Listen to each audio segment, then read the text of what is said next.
I'm reading Throne of Glass for the first time. It's popular for a reason because it's good. It's starting to piss me off. He should just find someone else. Aelin was mentioned and I want to know more about her. I was absolutely flabbergasted. Let the flame burn. Let it burn. It's looking up. It's really looking up. Shut up, shut up. I think Manon and Dorian just met for the very first time. I'll bleed whatever color you tell me to. That might as well have been the most entertaining piece of literature that I've ever consumed in my whole entire life. Oh, it's getting so good. It's getting so good. I feel like I've been run over by a truck. I love it. I love it. Hi, hello, welcome. Let's get cozy and let's talk about books. You know exactly why you're here. You know exactly what's happening today. We are here to finally finish the Throne of Glass series. If you are here, you probably have already watched part 1 where I read the first 4 books in the series, and if you have not, like literally what are you doing here? Please go do that first, then come back. We'll be waiting.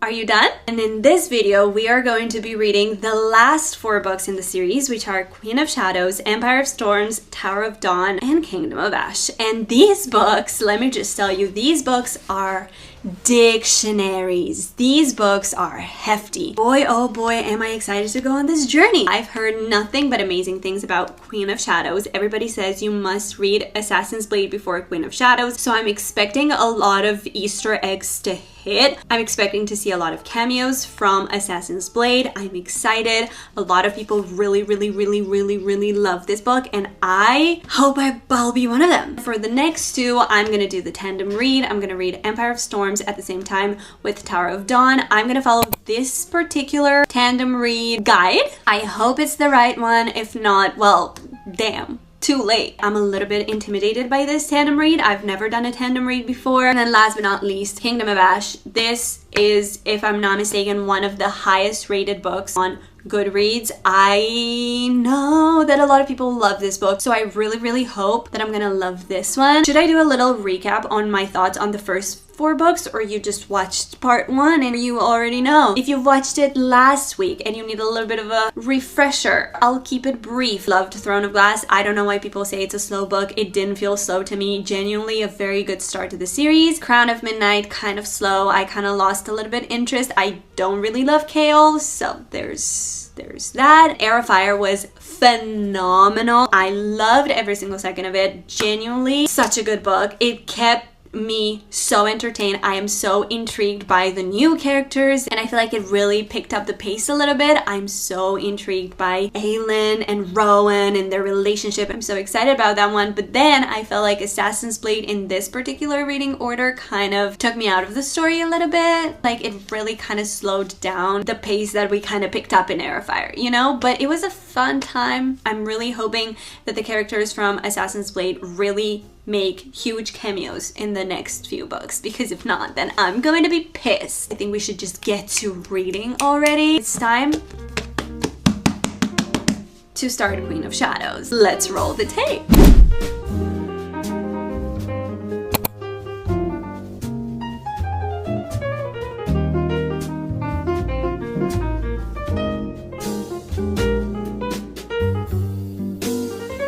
Time for the first update. I've just reached chapter 20. We're in the set of the story when Aelin just saved Aedion. She rescued him, and they're in the apartment now. She just had a confrontation with Chaol about killing Dorian and how he is supposed to choose a side, because Aelin really does believe that Dorian is not inside his body anymore because of the Volg demon. I will say the Volg demon inside of the brain, and how from Dorian's chapters it describes they're interconnected and he can feel the demon inside and taking over him. It really reminds me of Daughter of No World, and I don't know which one came first. I do believe this was first, but I remember when I was reading that for the first time, I was like, oh my god, this is so unique. And now I'm like, oh, I see it. And also when she was dancing using this like black dust in her performance was part of how she rescued Aedion, and she was part of the Fabian dancers, you know, for the celebration of Dorian's birthday in order to save Adian and to get into the castle. It reminded me a lot of A Dance of Lies. I'm spotting so many different things that I've seen in other books, and you know, it's so fun to see that this actually came first. So they were the ones to take inspiration from this, but to me it doesn't feel original because I've already seen it before. Not to say that those books are bad or anything, but it's crazy to see how many of some of my favorite books were inspired by this. That's insane, that's crazy, and I wanted to point that out before I forgot because it always just slips my mind. But this is so much fun. This is so action-packed. I feel like the first maybe like 50 pages were very like setting the scene again, because as the author recommends, Assassin's Blade comes before this, and I read Assassin's Blade right before I read this, and it kind of took me out a little bit of the main arc of the story, and I kind of forgot where Aelin was at this point, and she took some part of the beginning to really explain where we are, to get back into the story, to know a little bit more about Chaol, about Adian, about Dorian, about Aelin, where they are right now. And I feel like she did a very great job of mixing what was happening in the past and how that influences kind of where Aelin is at mentally in Assassin's Blade, but also setting the scene to remember where we left off from Erefai, right? I am frothing in the mouth to find out how Manon is gonna fit in this whole thing. I have a prediction, and I might sound dumb, but I feel like maybe because we just found out that Manon, so like the witches, are part fairy, part Volg, and now Dorian has the Volg inside him. I feel like she could maybe fit into the story with Dorian and they could be a thing. I don't know, but I'm so excited to see her join the main cast of the story, you know, and they all to come together. But yeah, that's where I'm at in the story right now. As you can see, I'm having a lot of thoughts, I'm having a lot of opinions, which only happens when I'm actually really enjoying a story, so that's a good sign. It's looking up. It's really looking up. I'll keep reading.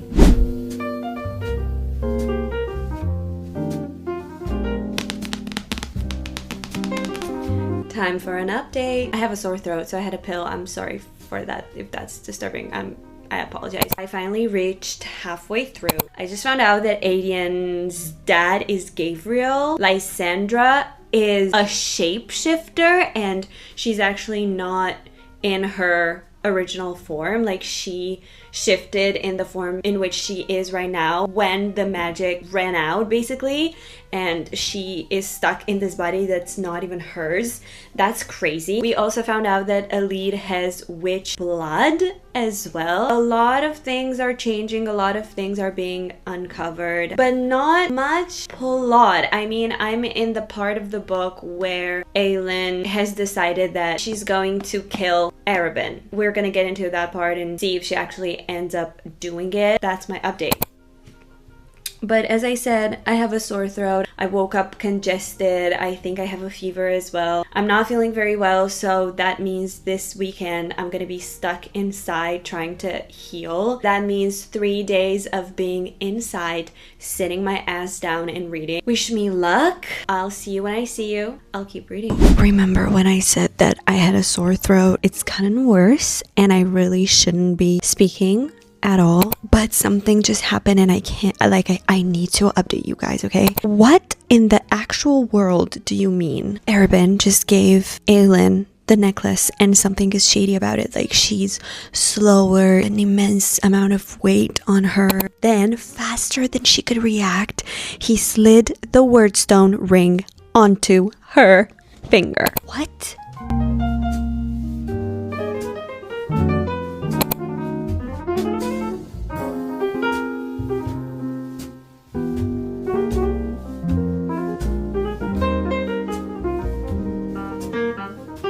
Shut up, shut up. I think Manon and Dorian just met for the very first time, and hear this. He'd never seen anyone so beautiful. This witch had been crafted from the darkness between the stars. I'll bleed whatever color you tell me to.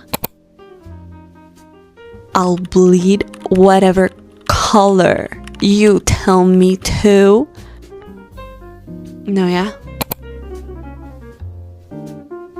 So I just read the fight between Manon and Aelin, and that might as well have been the most entertaining piece of literature that I've ever consumed in my whole entire life. Oh my god, that was amazing. Oh my god, that was amazing. And them liking each other and intriguing each other and Ailing saving Manon. Are you... That's what I was waiting for. That's exactly what I was waiting for. That's all I want to consume. They're gonna be best friends. Oh my god, that was so good. No notes. No notes. Perfection. Oh, it's getting so good. It's getting so good. I'm done. There's truly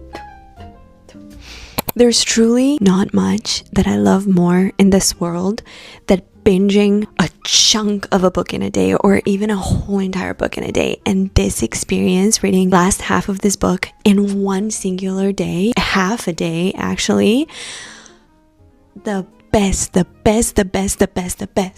because you don't really get to feel slumpy, you don't get to feel bored. Like, even if there are like a couple of chapters that you're like, yeah, I could do without these, they go really quickly because you're binging it. I loved the way that it concluded. I actually grew very fond of Lysandra, and I'm very happy that she stayed in the story. I was kind of nervous for her for a little bit there, and also a lead as well. Like, I was like, what if they kill her now? I didn't want that, and I was the biggest advocate of somebody kill Kale because he's annoying. And when he was close to his death, I felt so guilty. I was like, no, actually, I take it back. Let's not kill him. And I'm glad he's alive. The one thing that I loved most about this book is that it really focused on female friendship. Like, we got to see Manon with the lead, and Manon with Astrid, and Aelin with Lysandra as well, and even Aelin with Manon, that little scene they had, I think that's my favorite scene of the whole entire series so far. I think I'm gonna end up rating this one a 4.5. I think I liked it as much as I liked Air of Fire. It wasn't a 5-star. It didn't give me 5-star feelings, but I feel like I liked it more than Throne of Glass, and I rated Throne of Glass a 4-star. Actually, I have no idea what the next two books are about, so let's grab them. Okay, so we have Empire of Storms. I'm assuming this is the continuation of her story. And then Tower of Dawn. It's about Kale, Nesrin, and they meet Irene. I also saw that coming because I knew when I was reading Assassin's Blade that Irene must be coming back. And when they said that they're going to go to the healers to fix Kale, I knew that Irene was going to be part of that story. So apparently this is not about Dorian, it's about Kale. Everybody says this is a very beautiful story, but kind of besides the point of the main story. I'm gonna start the next two books with the tandem read. I'm excited about that. I'm gonna try to give you less updates because I shouldn't be speaking as much as I am. I'll see you when I see you.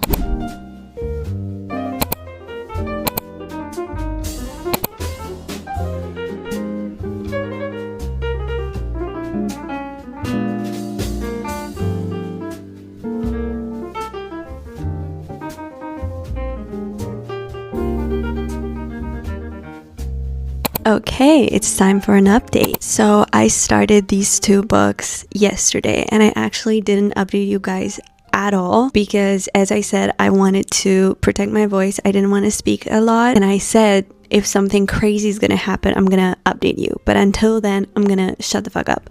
And I've read from this mark to this mark, so I haven't counted the pages, but quite a lot actually. I've managed to get through quite a bit of these books, and nothing crazy happened. We are following a bunch of characters, and it's hard for a lot of things to happen when you have such a huge cast of characters that aren't even connected. So we have Manon and the witches, and then we have Elaine and Lorcan, and then we have Rowan and Dorian. Anyway, now they're back with Aelin and Adian and Lysandra, but they were separated for a while. And then we have Nesrin, and then we have Irene with Kale, and everybody's kind of separated and everybody's kind of going through their own journey. So you can't really have a crazy amount of action, especially at the beginning of the books, because the second that you get to something happening, you have to switch perspectives, and it kind of feels like, I don't know, like Game of Thrones. Like, it just got bigger and greater, and the stakes are higher, and we're about to have a war, and they're trying to find allies for that war, and Kale is trying to heal his back, and Manon just got injured and she tried to kill Maeve, and now she's still, like, as far as I'm in the story right now, she's still hurt. She landed, but she was attacked, so now we actually don't know anything about her. Like, she's hurt and she's on Abraxas trying to find a place to heal herself or find someone to heal her. I don't know. She's like the one character that I'm most interested in. Elaine is with Lorcan. He thinks she's Marion. She uses her mom's name still, and I feel like he's starting to catch some feelings for her. Maybe the two of them are going to be something. I don't know. I'm kind of indifferent towards him, but I do really like her a lot. Kale and Nesrin are no longer together. Kale is like, he has feelings for Irene right now, and Nesrin is with, I forgot his name. She's with the prince. They just fought the spider. Things are happening, but nothing crazy yet, I would say. And I really read a lot from Tower of Dawn. That's how the tandem read goes. Like, you start with a bunch of Tower of Dawn to a point where I could finish this tonight, but not so much into Empire of Storms. Like, that's how much I've read of Empire of Storms. So I think if I would put together what I read, I think I have more than one of these books, but I still have a long way to go. It kind of feels like I'm reading one book because I'm reading them at the same time, and it feels like I'm reading a 1,300 page book. I actually don't mind switching back and forth that much because it keeps me entertained. It keeps me like, it's kind of like I'm on a quest. Like, I like that. It's kind of interactive, so I don't mind it, but I am excited to kind of lock in and make a dent into this book as well, so that it doesn't feel like I'm so far ahead in Tower of Dawn and so early into Empire of Storms. Also, I want to know more about Aelin. Like, I feel like we haven't really focused on Aelin so much so far. I feel like we have been more with Irene, which again, I didn't mind. And also, I want to say about this series is that I genuinely love every single female character in this series. Like, I love Aelin, I love Manon, I love Elide, I love Irene. They are my favorite. Like, I genuinely don't care at all about the male characters. I mean, Rowan is fine, I guess. I liked him more before they got together. Now that they're together, he's just like, yes, my love, whatever you want. And I love that for her, and I love that for him. He's not giving me much, you know? He's not giving me much at all. We barely ever read anything about Dorian so far, so I'm indifferent towards him. I feel like there's something going on between Adian and Lysandra, but Adian is kind of like, you know, now he met his father for the first time, and he's worried that Gabriel will think that he was a whore. I don't know if you can say that on YouTube, but like, he's worried about that now. I don't really feel anything for any male character. From my point of view, they can all leave and let the girls do their thing because they are doing it better. And that's just my opinion. I'm excited to read more of this. I'll keep you updated.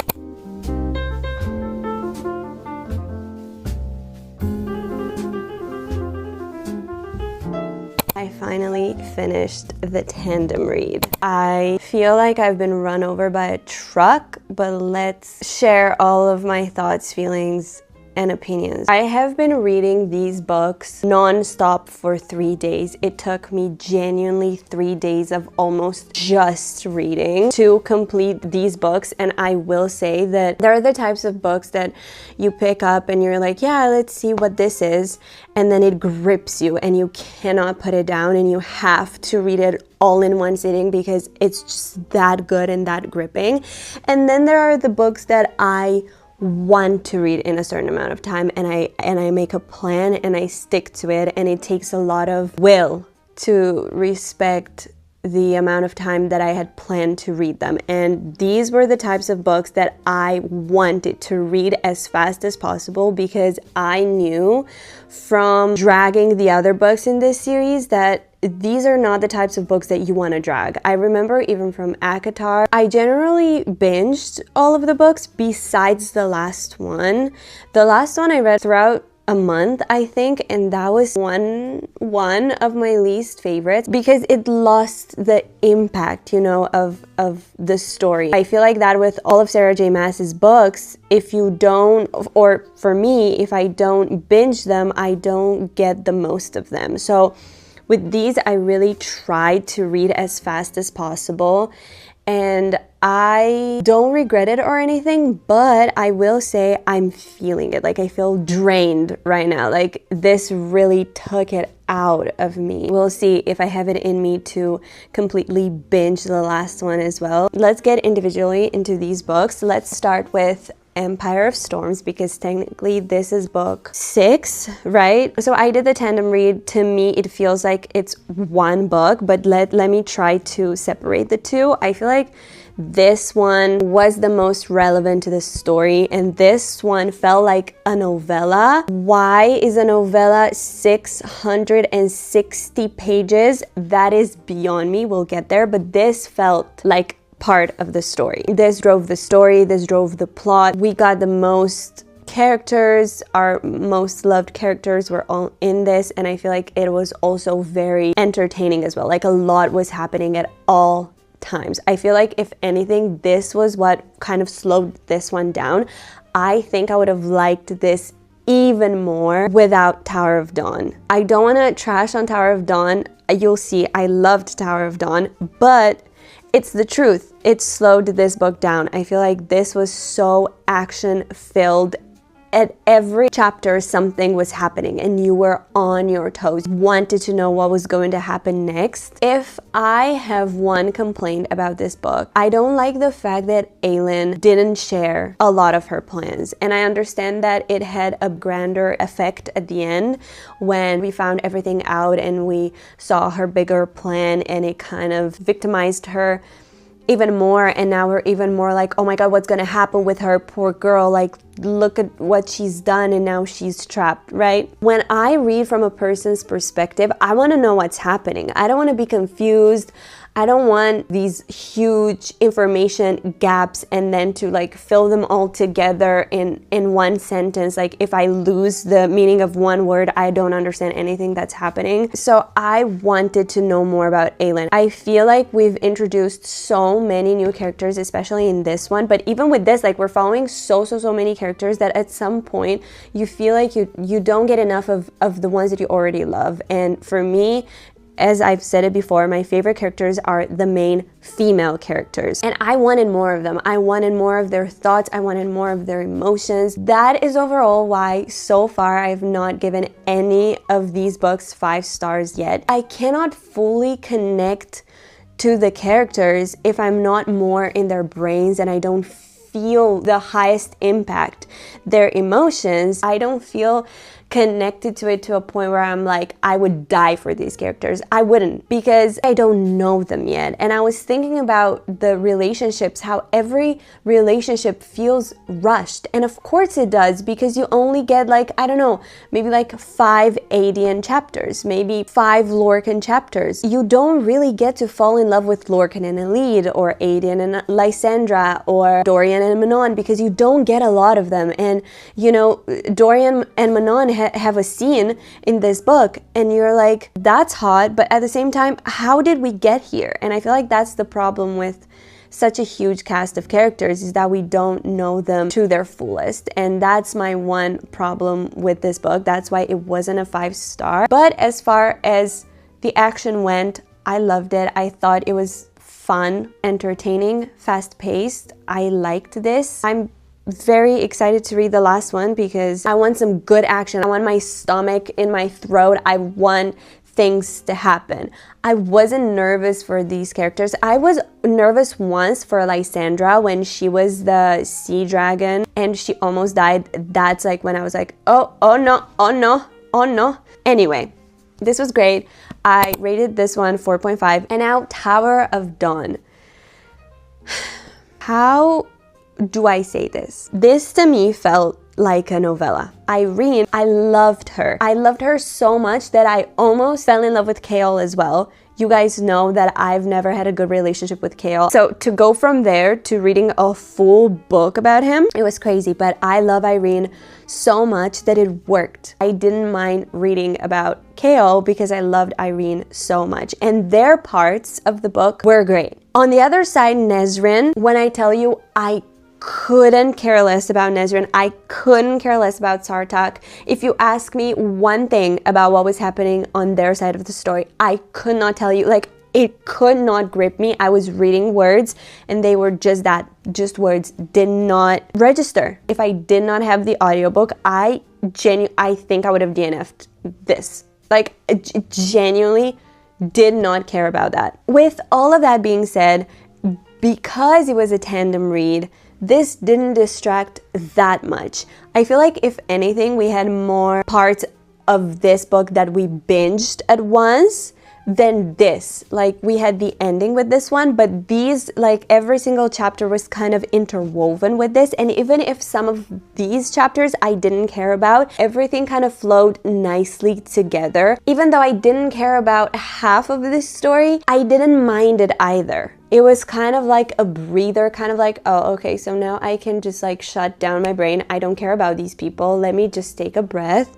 Let me regroup, because we're gonna go back here and things are gonna go crazy. It was a good thing and a bad thing at the same time, but I didn't hate this book. I actually really liked it. It was a 3.5 throughout the entire thing until the end, because when I found out that they got married and Kale reads Irene's letter from Aylin, from Selena, he starts crying and he gets so emotional and he realizes that everything is actually working out for him. That's really nice and I really like that. I was like, you know what, no, it's a 4. I'm attached to them. I'm really attached to Kale and Irene. I really like their story. I think I'm just not separating it. I think if I would have read just this book, it would have been like a 2.5 or something like that. But because it was a tandem read, I really appreciated this for what it was. I cannot wait to start Kingdom of Ash. I hope I get at least 1 5-star out of this whole series. I really hope Kingdom of Ash will have the full cast of characters all together. Insane, crazy battle scenes. I want to cry. I want to feel everything. I don't know. I hope it goes insane, because I didn't expect it, but so far I'm enjoying ACOTAR as a series more than I'm enjoying Throne of Glass, and I've literally never heard anyone feel like that before. So that's crazy. You and me, we're not done yet. We have 1 more book. Wish me luck. It'll actually just be a second for you, so you'll not miss me. Bye.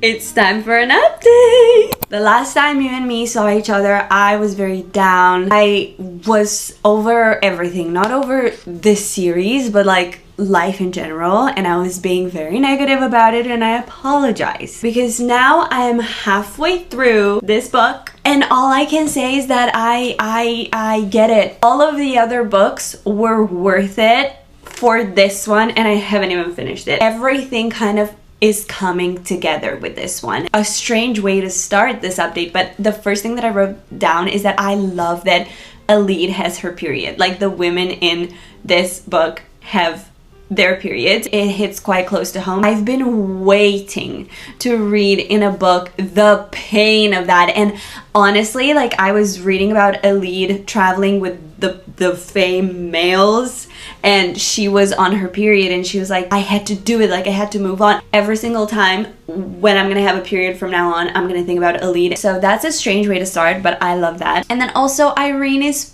pregnant. I love them together. I feel like we've come a full circle from when I was genuinely hating on Kale, and now that he's with Irene, I love them so much. They're so good for each other. They're perfect for each other. Oh my god, and when Aylin sees that they're together and she recognizes Irene, and oh, I almost cried. And she could smell that Irene was pregnant, and she was so happy for them. Now, for real, a sense of found family is truly established, and I truly think they all so deeply care for each other. Also, speaking of Irene, I cannot wait for Irene and Elide to get a moment together, because not only do I love them, I mean, as I've established, I love every single female character in this book, but also because I feel like maybe Irene can heal Elide's leg. My gears are turning. I'm thinking, I'm hoping, I'm genuinely hoping, because Elide just truly does deserve what's best for her, and I want to see her thrive, and I want to see her healed. You know, I love that. And also Elite and Lorcan, them kind of fighting and like loving each other so deeply and not being able to be together and tell each other. I love this back and forth, this yearning. I feel like there's true yearning between the two of them, and I love it. I love it. Another couple, Lysandra and Adian, and so far in the book we're at the point where Adian told Lysandra that she was useless and she tried to sacrifice herself, and Adian was like, no, I'm sorry, I take it back, like, no, I'm so sorry, like, I didn't mean it. And Lysandra told him, like, I've been crawling for men my entire life and I've never felt more humiliated than when you told me that I was useless. And that, I feel like that humanizes her so much. She's so valid in those feelings, and I hadn't thought about that. I feel like by the end of this book, Lysandra deserves the biggest vacation, the biggest prize. Like, she needs to be the happiest out of them all, because truly she's sacrificing the most out of all of them. Another moment that made me cry in this book, I'm gonna cry now thinking about it, when they rescued Aelin. She was screaming, take it off, take it off. It felt so deeply human and so vulnerable. In that moment, I felt the helplessness of Rowan and of Elide and everybody around her. Like, I genuinely was like, what can I do to melt this fucking thing off her face? Like, I need to. Especially because we were with her and we know what she's been through, and oh my god, now I understand why so many people have as a tattoo, "You do not yield," because that scene was so deeply powerful with her escaping and her road back. And I love that she's struggling. I mean, I don't love that she's struggling. I wish she could be fine, but like, I love that the author made her show that she's still struggling after the fact, because it's just so much more realistic. Obviously, if someone would go through something like that, they would be struggling afterwards and it wouldn't be so easy to get back to themselves, right? Another thing that I wrote down is that I finally understand fully the reason why the Assassin's Blade was written, and how much harder it hits that I've read the Assassin's Blade and I understand who everybody is, and truly in this book everything comes back together. So this is just me basically saying I'm sorry, I apologize, I take it back to any negative feelings that I've ever had towards the Assassin's Blade. We are now at the point where Manon defeated the matron and she got her crown. Now she's recognized as the Witches' Queen, I believe. Queen of Witches. Yeah, exactly. That's right. Also, I don't think that she knows that Maeve is Volk, but Aelin and Rowan and everyone else finally found out too, from Nesrin and Irene and Tower of Dawncast, that Maeve is a Volk queen, and now they're realizing who the males were blood sworn to, and Aelin is finally realizing why her power was so strong and how she had the power to manipulate her in the 2 months that she had her, and how deeply she went into her brain and why those memories feel so real. And I can't wait for Manon to find out as well, and for that whole thing to unravel. On one hand, I feel like I've lived 7 lives already in this book, and on the other hand, I feel like I've just read 100 pages and I can't wait to get even deeper into the story. I'm loving this. Like, this is giving me I'm obsessed vibes. Also, with Manon and Dorian has shifted. He's a woman now for the first time, and the tension between him and Manon is like, oh, it's so good. And them like liking each other and wanting each other, but not accepting that they do, but kind of differently than Elide and Lorcan. They're in a similar situation, but not really. They feel different. It's in different fonts. Let's move on. I don't want to yap about this anymore. I want to read. Oh my god. Also, we're kind of matching. Okay, anyway. Let's read. Stop Elide going into the battlefield on that horse to find Lorcan when nobody even noticed that he was gone. And she found him, and she got him on that damn horse, and then she got herself on that damn horse, even though she injured herself. I will always find you. No, I'm obsessed with them. I'm obsessed with them. Oh my god, they're so precious. No. They need to be protected at all costs. At all costs. I'm gonna need someone to tell me that what I just read is a joke. Because what do you mean all of Manon's 13? What do you mean they yielded? Estrin made the yielding as the 13 made the yielding as well. What? No. I did not sign up for that. I genuinely, in fact, did not sign up for it. I thought when Abraxas got hurt, I got emotional. I thought like that was it. Like that was the extent to which the pain, the emotional pain would go. No, like I feel I can't. Like I in fact don't think I can manage that. I'm gonna need for that to not have happened. Okay, so I better be reading that just didn't happen. And other than that, a little bit of an update. What the fuck happened with Dorian? What do you mean he tricked Maeve? What do you mean he's more powerful than her? Like, isn't Maeve supposed to be the most powerful being in that realm? What do you mean Dorian outsmarted her? Like what? How?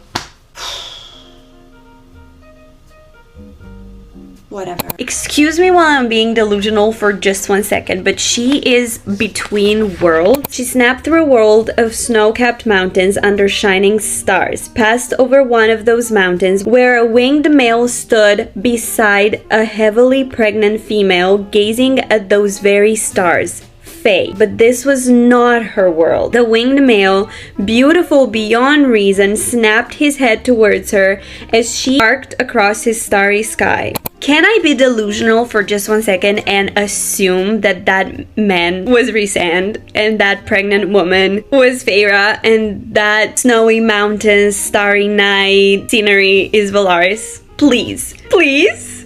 I'm just saying. I'm just saying.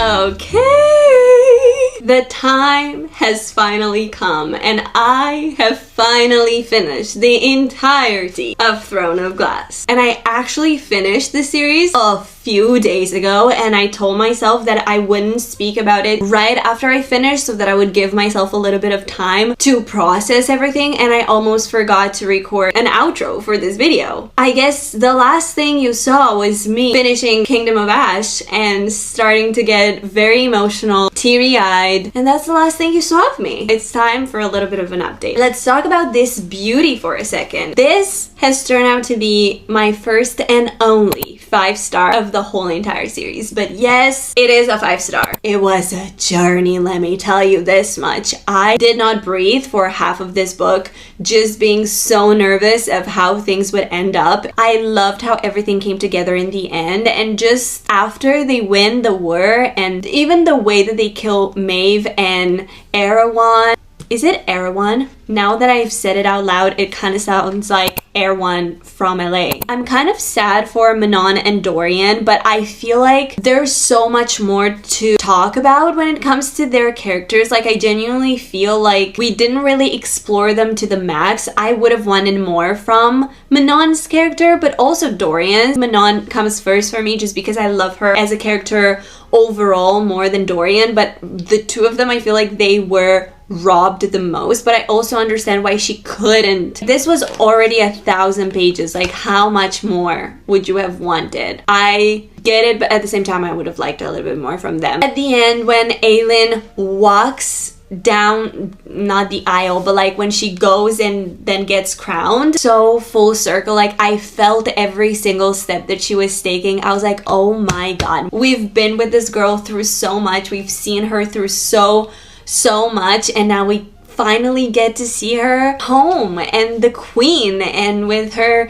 family and with Rowan, and I'm so happy for her, and I genuinely hope that everything is fine up there in Terrasen. I hope that everything is fine. They're all good and happy because this felt so real to me. Yeah, that's kind of all I have to say. I feel like the longer I've waited to update you, the longer I've grown a little bit detached from this story, and I just went into the series with too high of expectations. I expected it to traumatize me. I expected it to ruin my life. I expected to not be able to move on, but I don't feel that way. Like, I felt really happy by the end of it. I felt very accomplished. Everything came together beautifully and I was happy with that. I'm glad I read the series. I enjoyed myself reading this series. Looking back, I think I prefer ACOTAR. I think about ACOTAR all the time and the series is not even done. Aelin is my favorite character, like over Feyre, over Rhysand, over Nesta, over Cassian, over anyone. Aelin is my favorite character, but as a whole, as a story, I only had 1 5-star and it was good, it was great, but you know, for an 8-book series to only have a 1 5-star, I don't know. I think I prefer ACOTAR to Throne of Glass, but I enjoyed myself with this one. It was a long-winded way of saying that it's not a god tier for me. I enjoyed it nonetheless. I think I'm gonna want to reread this one day. Maybe, potentially, and I think the reread would hit even harder because you now know so much and you know to look for little signs. And I hated Cultane and Lysandra in the beginning when I read them for the first time, and now I love them, especially Lysandra. Like, Lysandra is one of my favorite characters in the whole entire thing, and I would love to go back through the king scenes as well to kind of see if we get to see any piece of humanity in him at all. Like, I loved that part of the story as well, with the fact that the king was also named Dorian, and that was the only piece of humanity that he showed while he was, you know, possessed or whatever you would say. Anyway, now I'm even more excited to read Crescent City because that's also interconnected with ACOTAR, and I gotta read that before I read the next book in ACOTAR. I always told myself that I cannot read Crescent City without having read Throne of Glass, and now that I am up to date with all of the lore, I can go into Crescent City so that I can prepare for ACOTAR. So this meant a lot to me. It was very important. I got it done. I read it in a little bit over a month, and that's crazy. Like, these books are dictionaries. I'm very proud of myself. I think the last thing that I have to do is rank them. Like, this is definitely number 1. My only 5-star, Queen of Shadows. I really enjoyed my experience reading this book. I felt the most like talking about it and sharing my thoughts, and I was so intrigued by this book, and this book kept me so entertained. So I think definitely this is my second favorite. Heir of Fire was such a good book. Now thinking back on individually every single reading experience, I think this was amazing. Like, I flew through this book. I enjoyed it so much. I didn't want to put it down. I loved the character growth in it. I loved the introduction of the new characters. I loved this one. So definitely this is my third. Empire of Storms. Don't regret the tandem read, but I would say that if I wouldn't have done it, I wouldn't have liked this as much as I like it. But also I think I would have liked this more because you don't get as many breaks and you're just in it. And I think this would have hit even harder without the tandem read. Then I think Throne of Glass. I really enjoyed this. I fell in love with Aelin from the very first page of this book. Then Tower of Dawn. I think this is a beautiful story between Irene and Chaol. I just didn't care for the other side of the story, for Nesrin and Sartak. I did not care about them. Regardless, it was a beautiful story. Then I think it's Assassin's Blade, and as I said, I think it was just the fact that it came after Heir of Fire and it took me out of the main arc of the story that I couldn't appreciate it as much as maybe I would have in a different reading order. But now that I've finished the whole series and I see how important this was, I have a newfound appreciation for it. So definitely this cannot be the last one.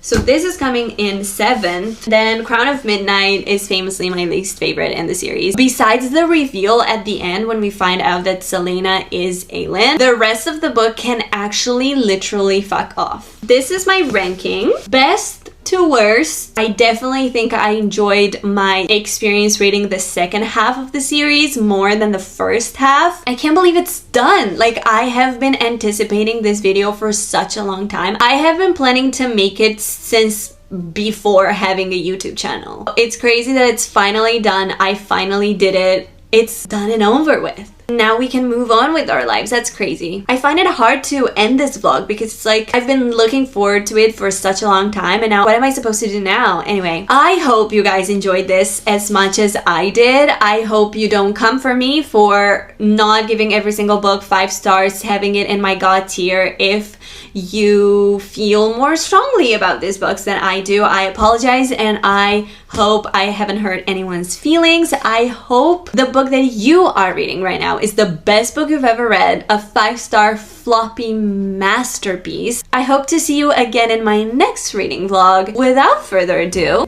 I'll leave you to reading.